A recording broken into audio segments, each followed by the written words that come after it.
a month ago, I came across a video of a group of people who identify themselves as animals. What is actually going on? Like, people don't know who they are anymore. I noticed that people suffer a lot with identity. All these discoveries kind of raised a big curiosity in me to really understand what an identity crisis is, and most important, the way out.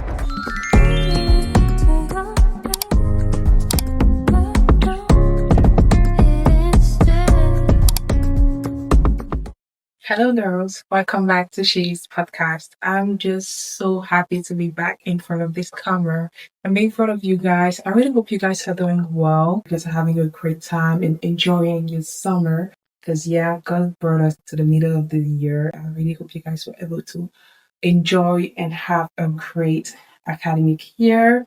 I'm doing great actually. It's been some time, but mind you, your girl was really busy with school, with uni, lectures, and life was just lifing. But I'm really happy to be back now that I've done everything. I feel like I'm more prepared to start this season. In today's episode, we're going to talk about the identity crisis going on in our generation that we don't want to speak about. I feel like there's so many things to say. So I'm going to take you through the different observations I made. I'm going to take you through the interpretations as well, because I believe that to be able to heal from something, you have to understand like the depth of it. You have to know where it's coming from, the different causes, how it shows in our life.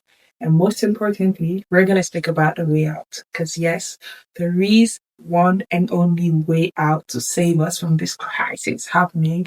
If this is your first time following this video, I'm Ansel, your host for She Is, the space where we grow together in our faith and we grow into the version God has created us to be.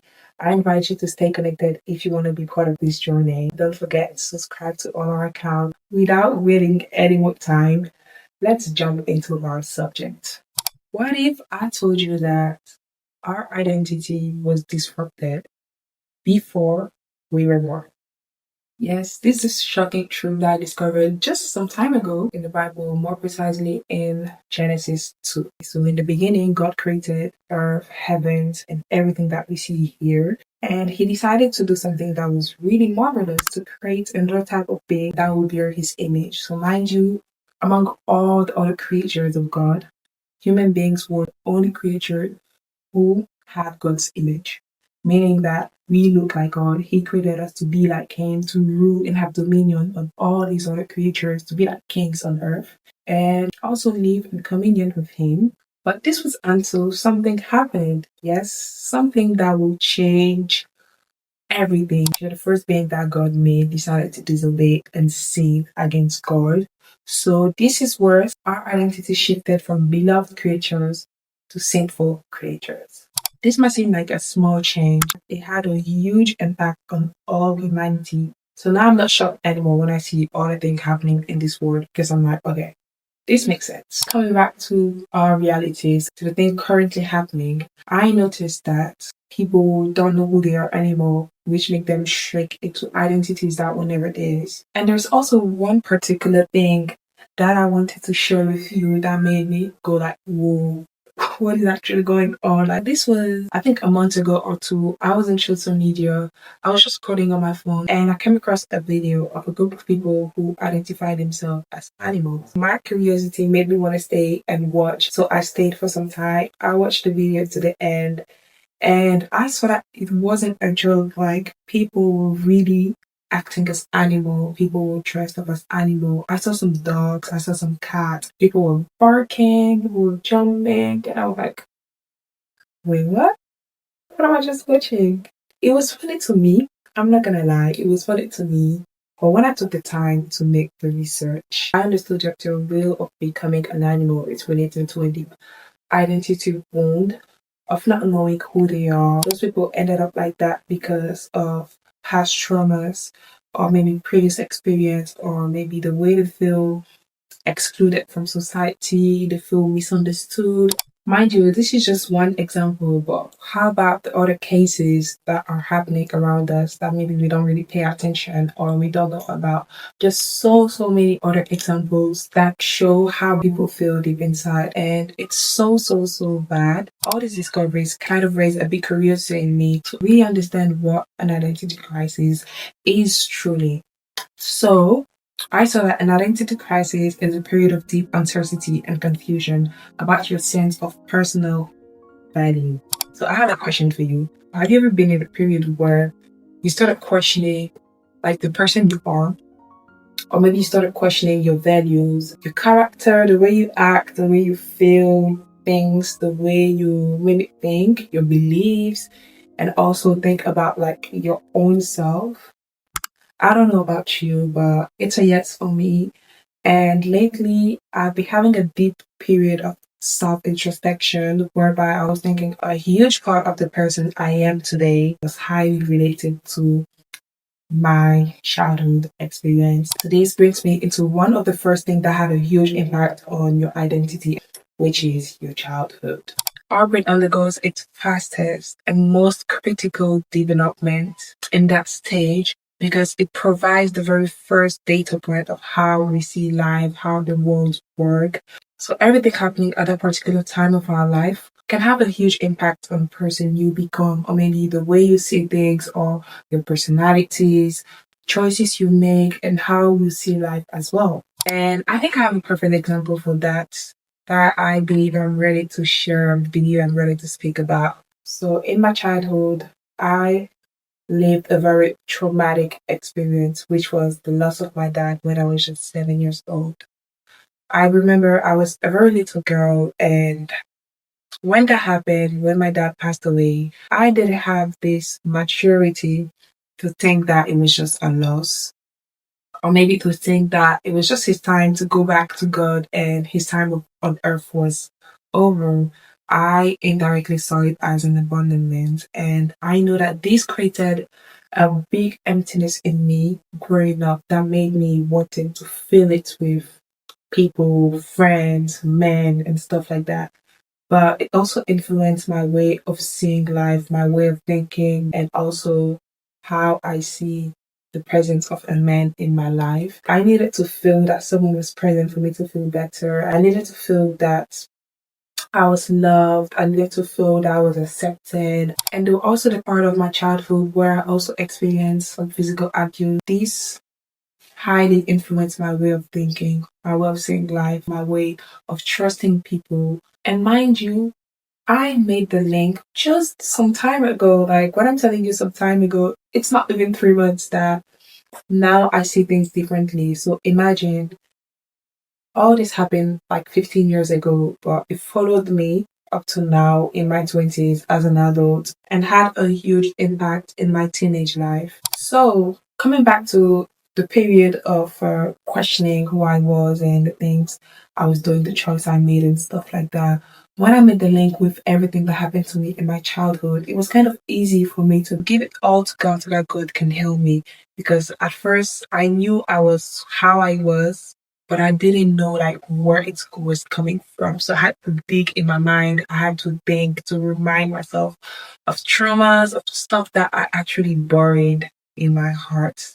Another common form of abuse that as children we experience is the verbal abuse. Like guys, can we speak about it now? Like as a child, every single thing said to you can have a huge impact on the person you become. Like I mentioned previously, at that period of your life, there's a huge absence of critical thinking. So a child who grew up in an environment where he was constantly said, okay, you're not good enough, you're dumb, you're not intelligent, you don't work hard. This child will end up growing up with a lot of traumas that will shape who he becomes. Instead of thinking, I made a mistake, he's gonna think, I'm stupid.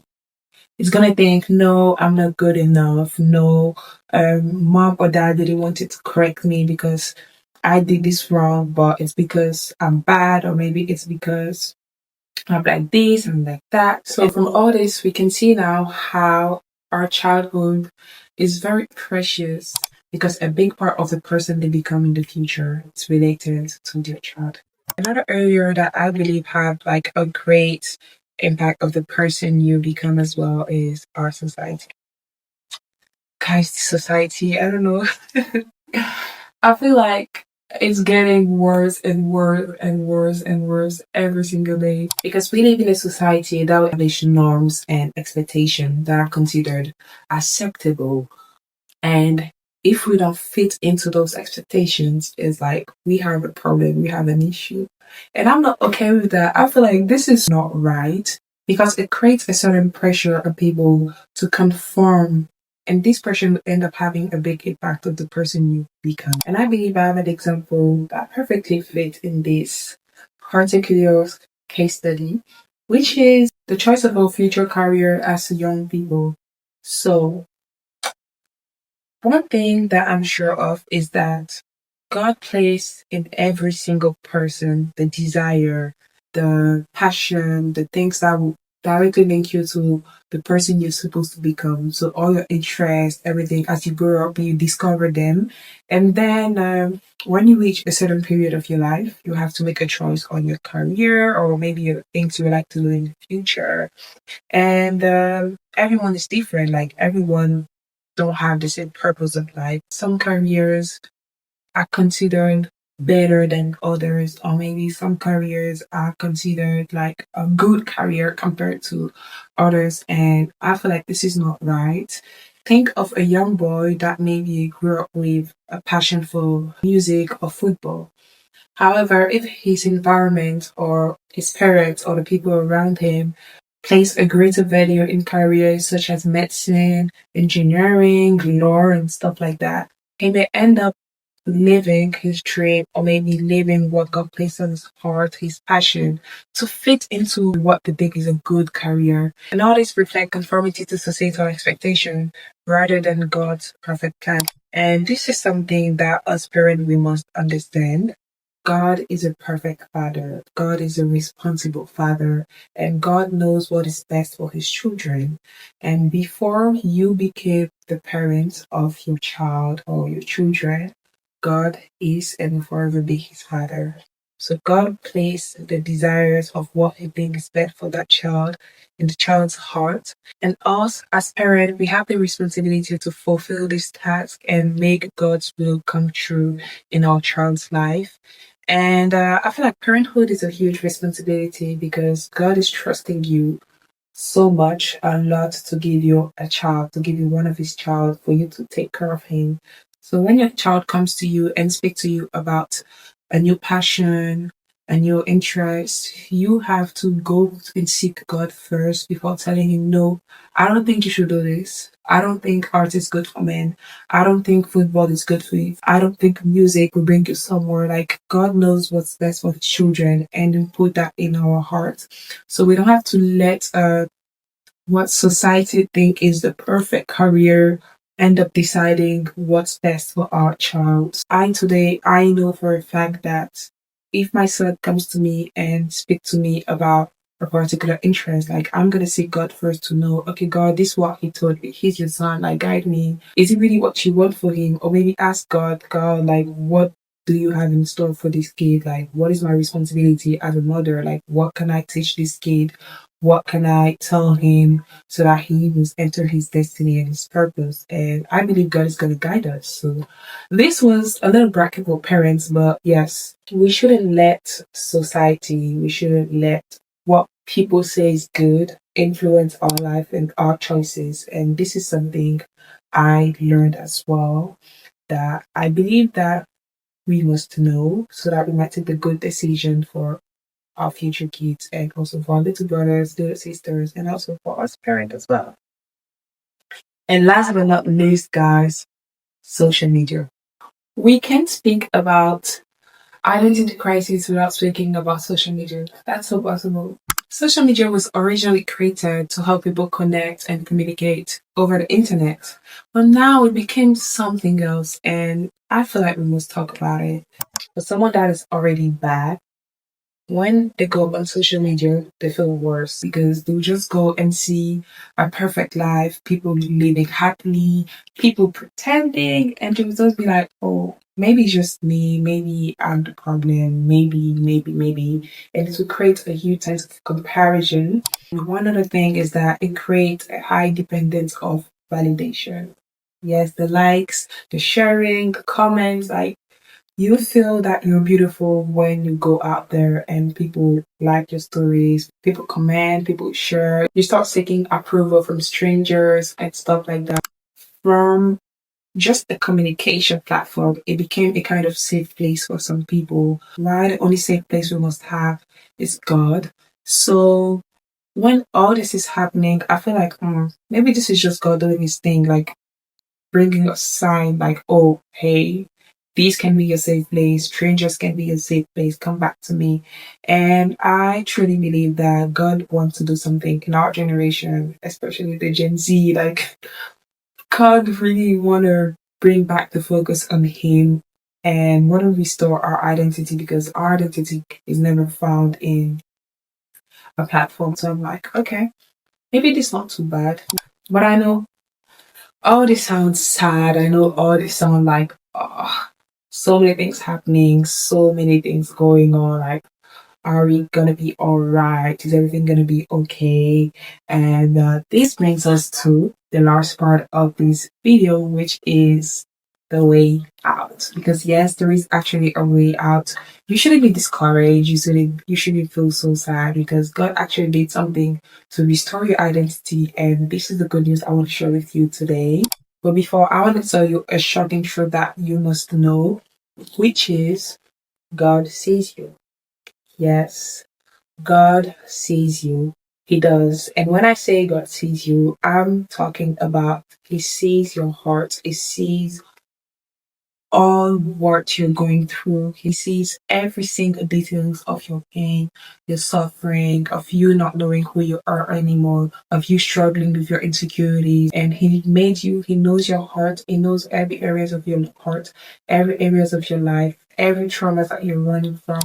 I understood that lately when I was living a hard situation, like I thought my life was just ending. I thought that like what am I gonna be now? Like I felt so lonely. I felt misunderstood. I felt unseen. But I read the story of two women in the Bible that actually restored my faith and changed my way of seeing all the things I was going through, especially this time when I was thinking about my life. The first story was the story of the Samaritan woman, the woman who was misunderstood, who was rejected by society because of the choices she made. And the other story was the story of Hagar, who was abused by her mistress. And when I read the stories, I was shocked to see how God was with them in every single step of their suffering. Like God saw them. And this shows the beauty of God's character. He knows what you need, He knows what you're missing, and He's aware of everything and He knows the right time where He's going to meet you in your life, in your suffering. And the second one is my favorite part because this is actually the good news I was waiting to share with you guys. Like, what is the way out to all this? Because there is actually a way out, and this is a reminder to those who forgot, and a good news and beautiful news to those who never heard of or those who never knew. God loved you so much that He restored your identity. Yes, God gave you a new identity. He made you a new creature. And He did all that by one sacrifice. So He took a part of Him, His word, made it human. He lived a sinless life, died on your cross for your sins, so that whoever believes in this sacrifice becomes a child of God. Wow, guys. This is the beauty of the gospel. Jesus Christ is not a religion. Jesus Christ is not for church people or for Christian. But Jesus Christ is rather the gift of God to humanity to restore the bond and the relationship they had. This brings us to the end of our video. I'm so happy you stayed to the end. Feel free to share this video to a friend or a family member you believe you can speak to. I invite you to stay connected, subscribe, follow our different accounts, and turn the bell so not miss the upcoming videos that are coming. I love you guys so much, and I really hope you have a great day. Bye.